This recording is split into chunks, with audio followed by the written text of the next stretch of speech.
Welcome back to the show.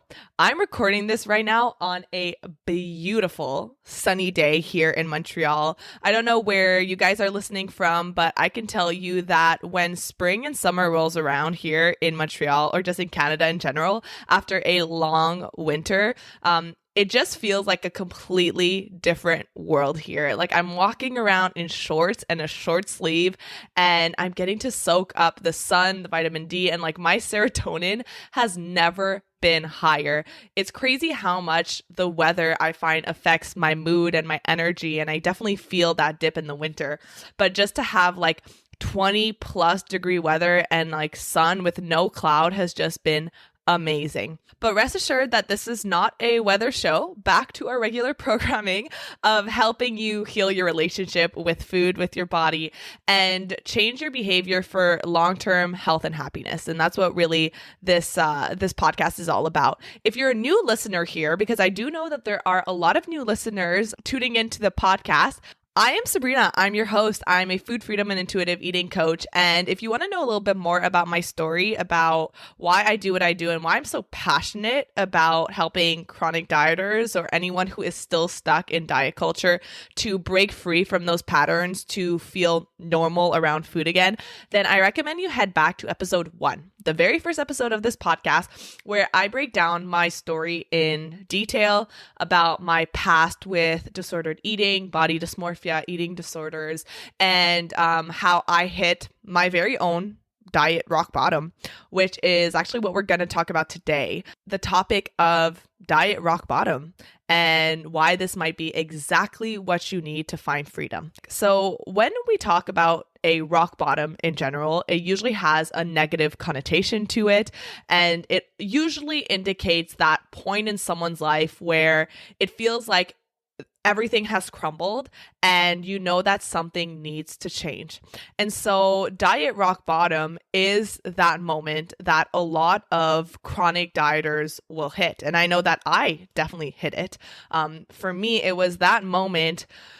I can't remember how many years into my eating disorder, but I remember sitting on the couch in my parents' basement. I remember exactly what I was doing and how I felt. It was winter break and it was cold and I was sitting by the fire. And I remember just feeling debilitated by my obsession with food. Every time I would go to eat, it came along with anxiety and stress and this feeling to control everything, this need to always micromanage everything I was doing. I was tracking every single calorie into my fitness pal at that point, while also having a Fitbit to count as many calories as I was burning that day. And I remember sitting in that basement and feeling like I can't keep living this way. Like all of these things that I thought I was doing for my health that I thought would make me happy, right? I thought if I lose weight, if I look a certain way, if I eat a certain way, then I'm going to feel better about myself and I'm going to feel good and I'm going to be happy and people are going to love me. And the fact of the matter is I was so deep in that diet mentality that I didn't even realize I wasn't able to open my eyes to the fact that I was the smallest I had ever been at that point. I was under my set point weight, that your set point weight being that natural disposition to be a certain weight or certain size. We are all born with our specific set point weight, just the same way that a golden retriever and a chihuahua won't ever have the same bodies. Human beings are the same. We all have our predetermined set point weights. And I, for my own set point weight, which I now know what it is because I have been comfortably maintaining the set point weight that I am meant to be at ever since becoming an intuitive eater. I was severely under my set point weight at the time, and it wasn't enough. I wasn't happy. I didn't feel loved. And if anything, I thought that looking a certain way would get me the attention that I wanted and the love that I wanted and the validation. And really, all that happened was that I was the most depressed, the most anxious, the most unhappy I had ever been. And I remember that night sitting on that couch and thinking about my life, my future, thinking about if I wanted kids, what would my future look like if I kept going down this path, right? If I was unable to develop a normal relationship with food, I remember thinking on a Sunday morning, pouring maple syrup on my daughter's pancakes and knowing in the back of my mind how many calories were in each tablespoon and feeling anxious about eating the same thing as my kids and all of that, like the future that was being built off of the behaviors and the habits that I currently had, it didn't align with what I wanted for my life. And I remember thinking that I really wanted to travel. Like that was a huge thing for me, is when I looked at my life and the things I wanted to do and accomplish, travel was a massive one for me. And when I thought about going on a trip where I had the option of falling off the rails, and when I wouldn't be able to control all of my food and input everything into my fitness pal, there was so much anxiety that came around with traveling and being in a bathing suit and the fear of gaining weight. And I remember thinking, if I don't solve this, if I don't learn how to break free from this mentality that I have around food and my body, I'm never going to be able to fully live my life. And I'm going to be 80 or 90 years old looking back on the life that I lived and thinking about all of the trips that I didn't take, all of the memories that I didn't make, all of the things that I missed out on. Even if I was physically present to things, mentally, I was in a prison in my head. I was thinking about what I ate this morning, what I'm going to eat tomorrow, what I'm eating in the moment, the calories, the carbs, the anxiety, the guilt. No matter who I was with, what I was doing, I was always thinking about food in my body. And it was that night, just coming to that realization of nothing changes if I don't change. That was my diet rock bottom.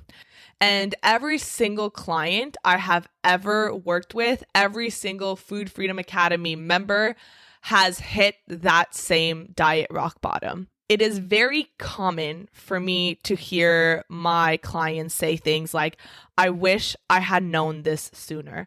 I wish I had done this program 20 years ago before I started dieting. I wish I had known about intuitive eating. It would have saved me years and years of my life. I can't help but wonder what things would have been like if I didn't do that very first diet when I was 18 years old, 25 years old, 30 years old. I've heard people say, if I had quit dieting sooner, maybe things wouldn't have gone this bad. And there's also some anger that can get involved in diet rock bottom, feeling angry that we didn't know this, that we didn't see the lies and the flaws in diet culture, feeling the anger of how much time and energy was wasted in the pursuit of weight loss and in the pursuit of dieting. There can be a lot of regret and sadness that gets wrapped up into that. For every single dieter out there who has made the decision to let go of the diet fantasy and to commit to rediscovering how to have a healthy relationship with food through intuitive eating, it was not easy. And so what I want to do is I want to kind of help you understand what hitting diet rock bottom looks like. And I'm also going to talk about behavior change and the psychology of behavior change, because this is something that I nerd out about so much. All of my clients know this. Whenever we start talking about the brain and how to use our brain and not yet let our brains use us, when we learn how to change our behaviors, then our entire life is in our control. And so what I want to talk about in the context of hitting diet rock bottom is the stages that one will take, the stages that usually a dieter will go through in the process of breaking free from the diet mentality and seeing a different way of living. The trans theoretical model, which is also called the stages of change model, was developed in the 1970s, and it evolved through studies that were examining the experiences that smokers had, smokers who were trying to quit on their own versus smokers who were basically encouraged or forced. And it was determined that people quit smoking if they were ready to do so. So the theoretical model focused on the decision making of the individual, and it's a model of intentional change. And that's the biggest thing when it comes to behavior change, is that it needs to come from someone who is desiring and ready for change. I want you to think of anyone who you've ever tried to impose a change on, whether that was your children, your husband, a friend. Change does not stick. It does not stay permanent unless it comes from a readiness to change.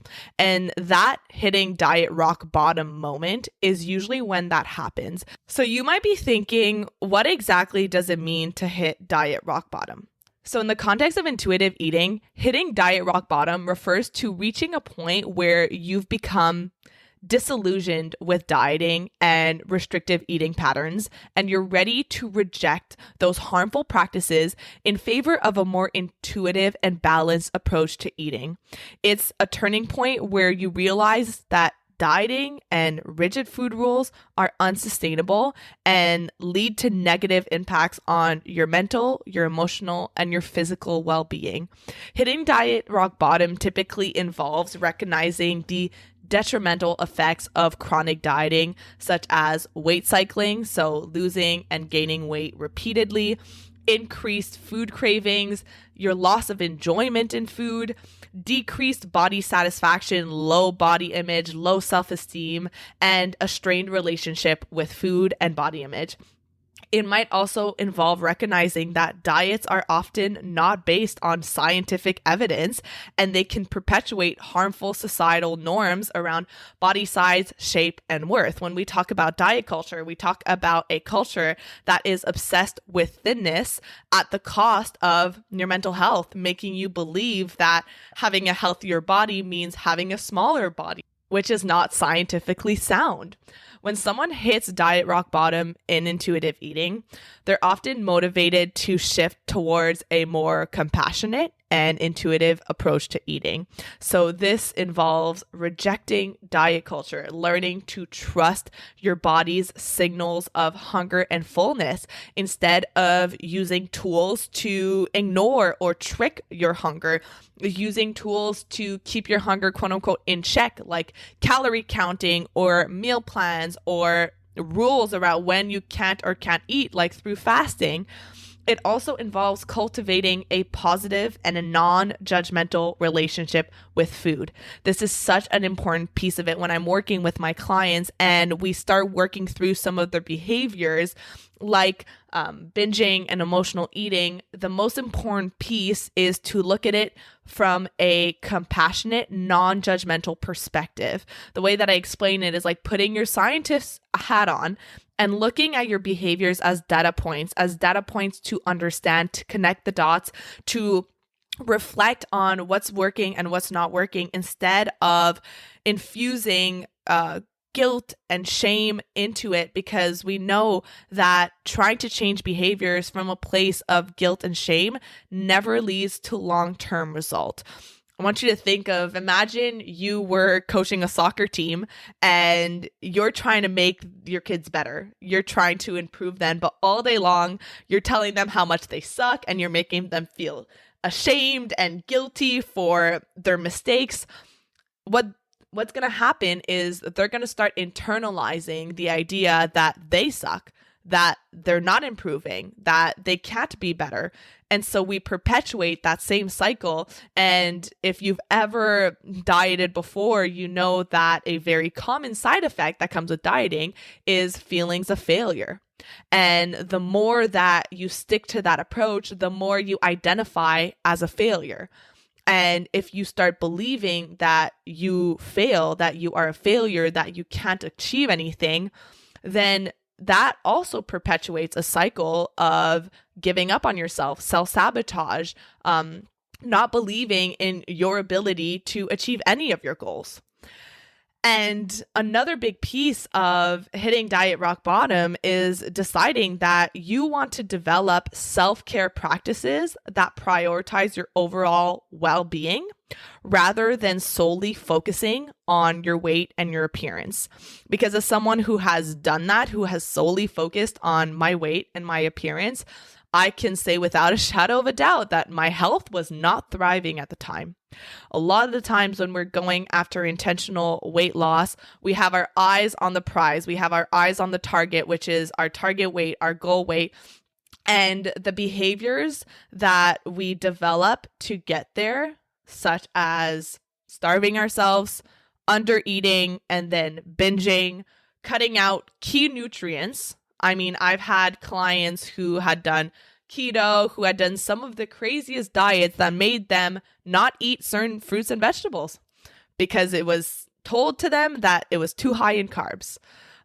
So when you hit diet rock bottom, it's almost like a light bulb moment where you look at your behaviors, you look at your past, and you're able to see it for what it is, which is disordered eating behaviors. In some cases, it's looking at these habits and these behaviors that are promoted by diet culture and realizing that actually doesn't promote health. It doesn't promote well-being. It's not in the name of health. It's in the name of, number one, shrinking your body at all costs. And number two, getting your money, getting your attention, getting your energy. There's a reason why diet culture is a $70 billion and counting industry. And it's because it thrives, it feeds off of their customers, their clients, their audiences' failures or perceived failures. If you believe that you're the failure, if you believe there's something wrong with you, then that bodes very well for the diet industry because it's going to keep you coming back. It's going to keep you giving them your time, your energy, and most importantly, your money. Think of how much money you have spent on Weight Watchers, on Noom, Octavia, shakes, detoxes, meal plans that actually never got you anywhere, that may have worked temporarily, because anyone can lose weight temporarily using unsustainable tactics. But when it comes to your long-term health and when it comes to developing health promoting behaviors, which is what we focus on in Food Freedom Academy, it's instead of looking at shrinking your body at all costs, let's look inwards at what behaviors might be triggering you to overeat. How do we fix things from the inside out and help you develop healthy habits that make sense for you, for your lifestyle, for your needs, and that you can stay consistent with? It's important to note that hitting diet rock bottom is a deeply personal experience, and it can vary from one person to another. So for some, it's like a sudden realization. And I know that a lot of the women in my community got that light bulb moment through listening to podcasts like these ones, or finding accounts on Instagram, or seeing a TikTok, or reading a book that shed a light on the diet industry and what's really going on and brought some truth to it. But for others, it can be a gradual process. And this is something that we're going to talk about when we talk about the stages of change.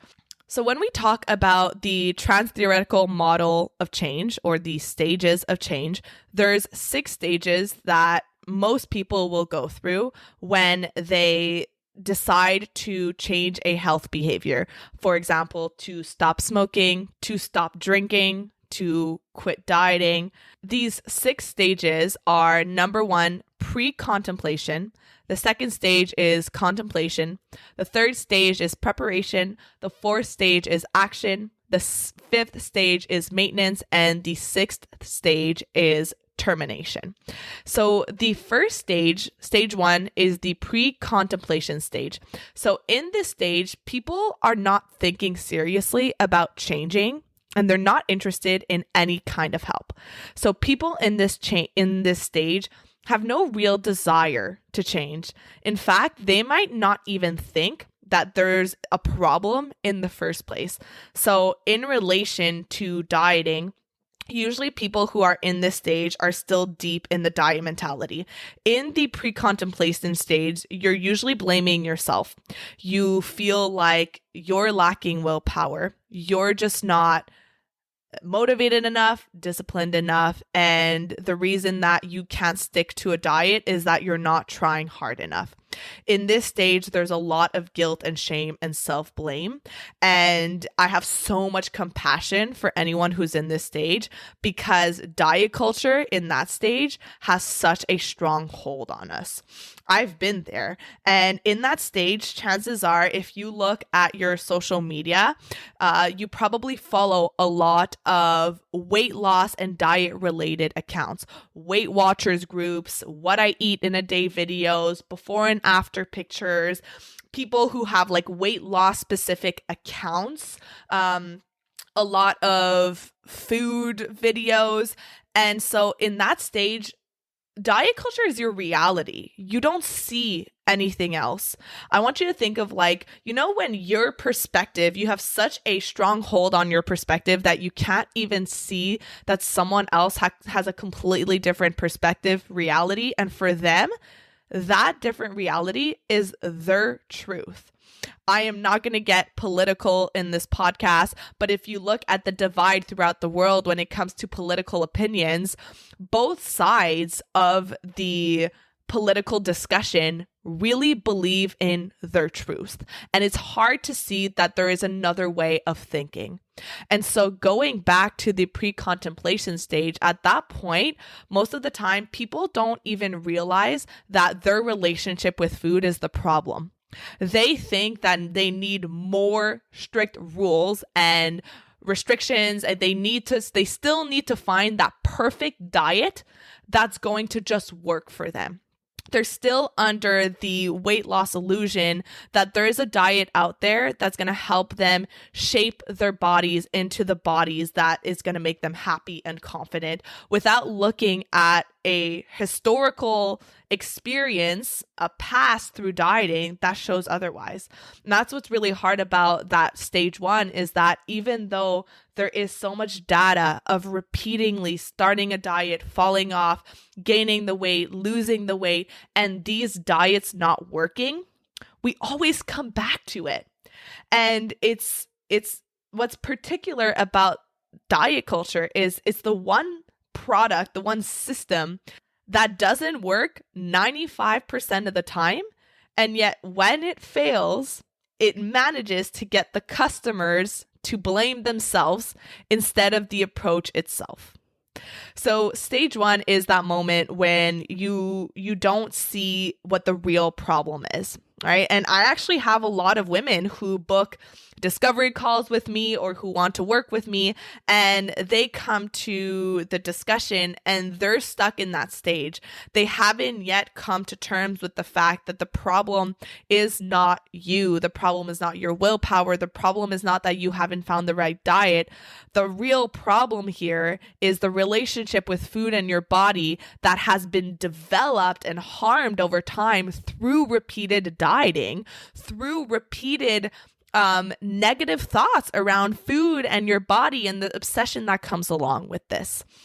So moving on to that stage two, which is contemplation. So in this stage, people are usually more aware of the personal consequences of their behaviors, and they spend time thinking about their problem. So at this point, at this stage, you are starting to become aware of the fact that dieting doesn't work, that dieting is unsustainable, that dieting is the problem, and that healing your relationship with food is what needs to happen. And this stage is where you hit that diet rock bottom. It's when you can see that what you've been doing is not working as well as you've been led to believe, as the false promises have told you. But you might also have mixed feelings about doing something different. So at this point, you might be learning about intuitive eating. You've heard the term and it might sound really good for you, but there can also be a wave of negative feelings that come along with that. And so right now, if you're someone who is maybe learning about intuitive eating, maybe you've signed up for my challenge, maybe you've been listening to this podcast for a while now, and it sounds hopeful. It shows you an opportunity of a new way of living, but there's also, on the flip side of things, a lot of pain, a lot of fear, a lot of self-doubt, a lot of grief, a lot of shame. I want you to know that that is 120% normal. When you are going through diet rock bottom, when you hit that point where you realize the amount of years that have been wasted on the endless pursuit of weight loss, it can create that pain, that grief, that even that shame that comes along with feeling like you've made so many mistakes. And I know that that can be a really tough transition to go through. And I know that as my clients go through the program and they start opening their eyes to all of the mistakes and the time that was wasted, there is that grieving period. And I want to hold space for my clients when they're going through that. And if you are starting to open your eyes to that as well, it's important to remember that even though a lot of time has been wasted, just because you've committed your entire life to dieting, you don't need to commit the rest of your life to it. Just because 20 years of your life you feel have gone down the drain towards an approach or a system that hasn't worked, it doesn't mean that you need to commit to that system until it eventually works, because it usually doesn't. And now you have the opportunity to do something different. If I had a broken car that was done, finished, finito, and I had just this relentless hope that I could fix it, and so I spent thousands of dollars bringing it to different mechanics, different people to try to fix it, and maybe it would start rolling for a couple of days, but then it would break down again, and then I would bring it to a different mechanic, and then finally someone told me, "I'm so sorry, Sabrina, but this car has been done for years." And I were to look at all of the time and the energy and the money that I had spent into trying to fix this car, and I thought, well, think of all the money that's already been put towards it. I'm just going to keep trying. I'm just going to keep throwing spaghetti at the wall and looking for different people who can fix this car, instead of just coming to the terms with the fact that this car is done. It's in the past. I need to move on, and I need to just invest in buying a new car. One that is going to roll for the next 10, 15, 20, 30 years. One that I'm not going to keep having to bring to different mechanics. That's not going to break down every 5 minutes. Coming to terms with that opens up an entire new world of possibilities. And if you are feeling cheated right now about the time and the money and the happiness that you have lost, get angry, get frustrated, but don't get angry at yourself. Get angry at diet culture. Get angry at the lies. Get angry at the false promises, the fake marketing, the before and after pictures that don't show those people 3 months later, a year later. Get angry at this industry that is built off of preying on people's vulnerabilities, lying to people, and making you believe that your worth is tied to the way that your body looks, making you believe that the only way to be healthy is to lose weight. Get angry at them, not at yourself, because I can tell you that there are millions and millions of other people who have fallen for the trap too. Millions of people who are in the same shoes as you. And I was there too. So, sorry for my little rant. I don't know if you guys can tell, but I've got a lot of anger towards the diet industry, not just because of what it's done to me. Honestly, not as much because of what it's done to me, because I'm lucky enough to have gotten out of that pretty early in my life. I'm more angry by what it's done to the people I work with, the people I speak to every single day, people who have lost 20, 30 years, 40 years, who have unknowingly passed down their relationship with food and their bodies to their daughters and their sons. That's what I'm angry at. The amount of lives that have been taken and ruined by the lies. That's what I'm really angry at. So going back to the stages of change, the third stage is the preparation stage. And so that's when people have made a commitment to make a change. And so usually when people approach me and they want to work with me, they're at that stage 2. They're contemplating, they know that they can't keep living the way that they have, and they want to make a change. And so during that stage 3 is when your motivation for changing is reflected by statements like, I've got to do something about this.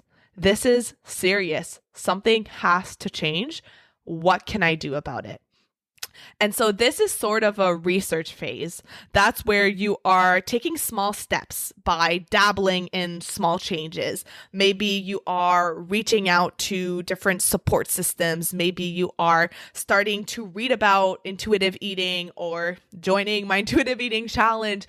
Maybe you're reaching out to learn how to work with someone or to get that guidance and that support. And if you are someone who has lived, over 10 years in diet culture, doing that same cycle of losing and gaining and jumping from one thing to another, I definitely do recommend getting that support, because there's a lot of unlearning to do. There's a lot of unconditioning to do, a lot of changing your core beliefs around food and your body. And it's very difficult to do on your own because we all have blind spots. There's a quote that Eric Schmidt said, the CEO of Google, that was like really beautifully put. He said, human beings are, I'm paraphrasing here. He said, human beings are the worst at seeing themselves the way that other people see them. And that's what coaches are there to do, because we are constantly living in our own heads. And so we only have that one way of thinking. We're not able to see beyond our perspective. We're not able to see our blind spots, our mistakes, because if we thought that they were mistakes, we wouldn't do them. And so in that stage 3 is when you start making that forward momentum to make a change. That's where you start feeling hopeful, optimistic, and a whole new idea of what your future could look like starts forming. At stage 4 is the action step. This is the stage where people believe that they have the ability to change their behavior, and they're actively involved in taking steps to change their behavior.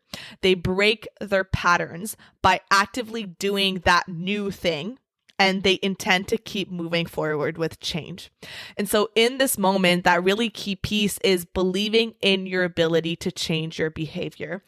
Because especially for my clients at the beginning, there's so much self-doubt. There's so many feelings of failure because of the repeated attempts and the repeated inability to follow through. And so we bring all of that baggage into the intuitive eating journey, and we think, well, if I failed so many things before, why would this be different? And the answer to that is because this is not the same thing. In fact, you're going completely against the grain of everything that you've done before. You cannot fail at intuitive eating. You can only learn and grow and get better and progress every step of the way. And that's what's really important to understand. And when you have that belief that you are capable of change, and a good way to start forming that belief is to look at all of the people, all of the chronic dieters that have been in your position, that have managed to break free. If they're able to do it, then why can't you? And whenever someone books a call with me and they come to me with that line of, I don't think I could do it. It might be possible for everyone else, but there's something wrong with me. What I say every time is, I love you, but I'm sorry to say that you're not a special snowflake. You're not the first person who's told me that. In fact, I hear that every single day. And that's what's really fun going through the program. Even just last week, we were on one of our group coaching calls, and one of my clients said, one of the most amazing things that I've gone through this program is that I now believe in my ability to change. Not just my ability to change my relationship with food, but my ability to change as a person. I now walk daily. I now meditate. I now journal. I now in touch with my emotions. I'm not eating to distract or numb myself from negative feelings. I am now confident in my ability to change whatever behaviors I want to change. She used to be a chronic procrastinator, and she actually follows through on things on her to-do list now. And so being able to believe in your ability to change is a crucial piece of this, because as long as you let yourself fall victim to the self-doubt, then you're not even going to try. And what I always explain is, if you let that self-doubt win, what you know for sure is going to happen is that you're not going to change. But if you believe in your ability to change and you take action on that, then you are increasing your chance of changing. And if you get that support and that accountability and that guidance, baby, it's game over. You've got it in the bag, right? If you have someone who's holding your hand every step of the way, then how could you not succeed? So in that stage 4, that action stage, that's when usually people will either enroll in programs or take courses or get coaches or go to therapy, whatever the behaviors are. If you want to quit drinking, or you want to stop smoking, or you want to start getting into exercise, that in that action piece is where you actually put some skin in the game and you get involved, and you don't just passively live through your life. You decide to be active and intentional with what you want your future to look like. And that usually happens, like deciding to change that future for yourself usually happens because you hit your rock bottom and you decide that you cannot keep living that way anymore. So stage 5 is the maintenance stage. And this is where you're able to successfully avoid any temptations to return back to your old behaviors, right? So this is where you're able to look at people dieting around you and no longer feel triggered by that. No longer long their diet or their weight loss, when you're almost able to look at people still stuck in the diet mentality with compassion and maybe a little bit of sadness too, because you've been there and you know what it's like, but you know that there's no way in hell that you would ever go back there because you know better now. So in this maintenance stage, the goal is to maintain your new status quo, is to maintain your new normal. That's when you know that intuitive eating, being an intuitive eater, is your new normal. When you can't possibly fathom going back to your old cycles of restriction.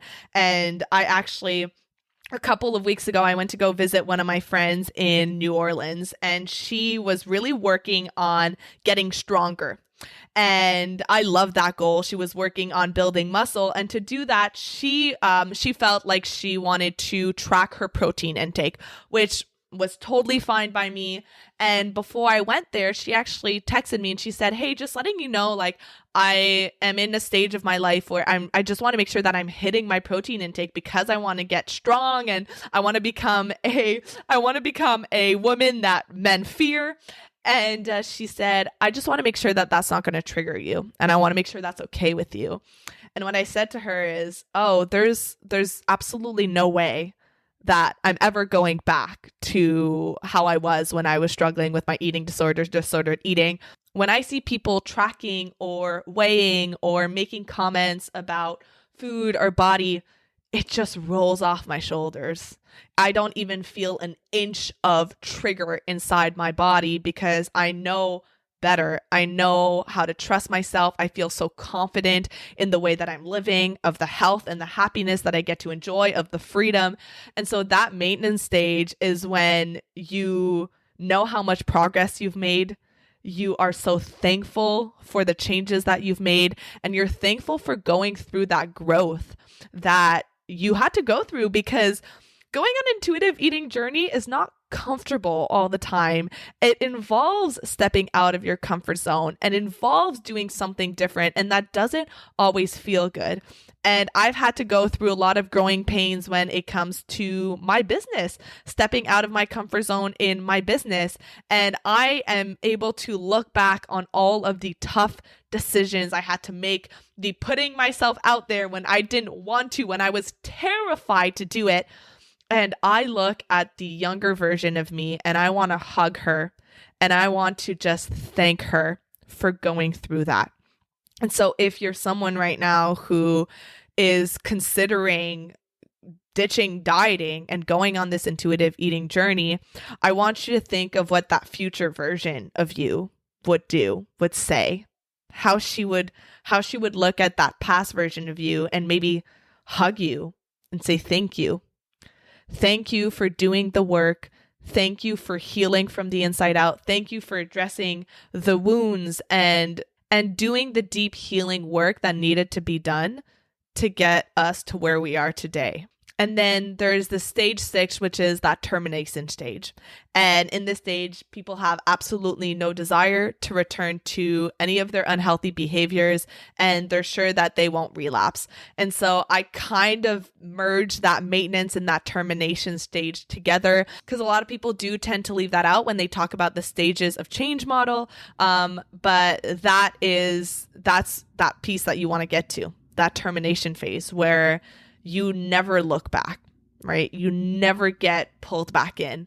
And when you go through a program, and what I teach in my online program is how to help you build that wall against diet mentality, so that when someone makes a comment about someone else's body or your body or the way that you're eating and the way someone else is eating, it just rolls off of you, right?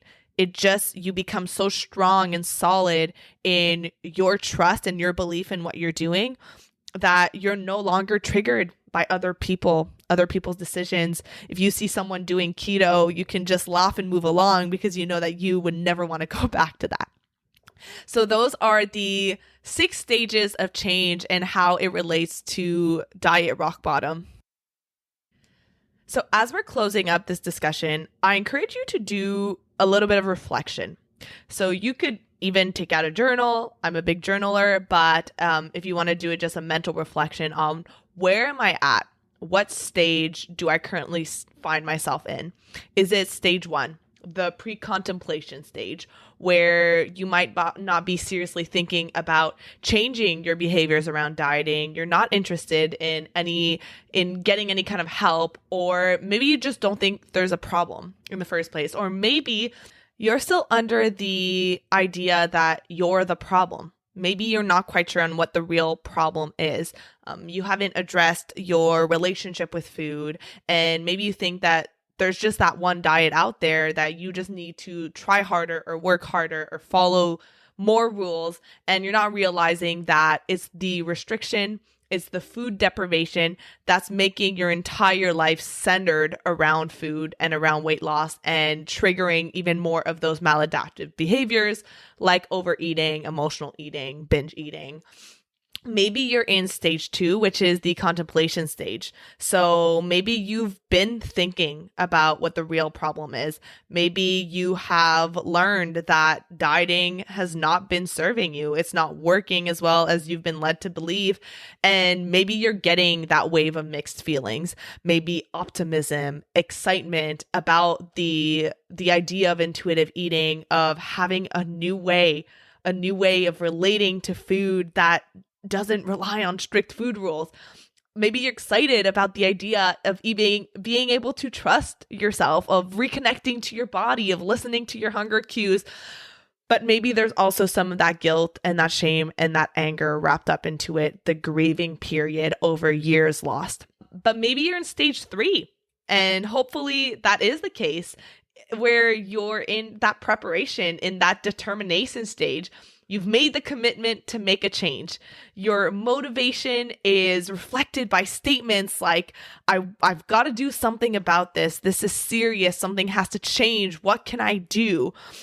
This is where you're taking small steps towards making changes. And so that might be through reaching out for support. And maybe you're in that action stage. Maybe you're actively in courses and programs and getting coaching or therapy. And if that's the case, that's awesome. But reflect on where you are, because what stage you're at can help you determine what stage you want to get to next. There is that progression and help you identify what are my next steps here.